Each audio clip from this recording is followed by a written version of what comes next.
நீங்களே பார்க்குறீங்க ஒரு பெரிய பாஷ் ஏரியா எந்த அளவுக்கு இந்த ட்ரைனேஜ் இருக்குதுன்னு. நான் ஒரு 100 லெட்டர் எழுதியிருப்பேன். ஓகே, என்னத்த பண்ணாங்க ஒன்றும். ஆனால் இதே இது 2021ல் அந்த அதிமுக ஆட்சி போகும்போது அதை பண்ணாங்க. அவங்களும் என்னென்னா கொள்ளாடிக்கிறதுக்கு ஒரு அவசரமாக லெவல்ஸை பார்க்க மாட்டாங்க, எதுவும் பார்க்க மாட்டாங்க. இந்த டிச்செல்லாம் தோணான்னு துருத்தி எவனோ இந்த 35 மார்க்கு 45 மார்க் வாங்கினவெல்லாம் ஒரு சிவில் இன்ஜினியராக எடுப்பாங்க. எது இந்த போஸ்ட்டுக்கு. அவன் மறுபடியும் கொள்ளாடிக்கிறதுக்கு தான் வருவான். ஏன்னா அவன் காசு கொடுத்துருப்பான், அந்த காசுக்கு திருப்பி இங்கே சம்பாதிக்கிறதுக்கு வரான்.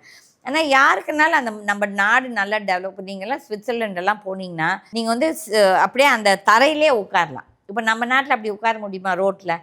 எவ்வளோ அசிங்கமாக இருக்குது. நீங்கள் டைவானில் போய் ரயில்வே ஸ்டேஷன் பாருங்கள், அவ்வளோ க்ளீனாக இருக்கும். அப்போ வந்து அந்த மக்களுக்கு வந்து அந்த சிவிக் சென்ஸ்ன்னு சொல்லிட்டு அந்த 1ஆம் கிளாஸ்லேருந்தே வீட்டிலேருந்தே கற்றுக் கொடுக்குறான். ஆனால் நம்ம பிள்ளைங்களுக்கு சிவிக் சென்ஸ் கற்றுக் கொடுக்குறோம். நம்ம இங்கேயே உட்காந்து மிட்டாய் தின்ட்டு இங்கேயே பேப்பர் போடுவோம், கடலை இது பண்ணிட்டு அந்த கடலையோட அந்த இதெல்லாம் தூக்கி இங்கே கீழே போடுவோம், அந்த பிஸ்தாவோ ஏதோ ஒன்று. ஓகே, அப்போ நம்மளுக்கே அந்த டிசிப்ளின் இல்லை. எந்த ஸ்கூலில் இன்றைக்கி சிவிக் சென்ஸ் கற்றுக் கொடுக்குறாங்க? கிடையாது.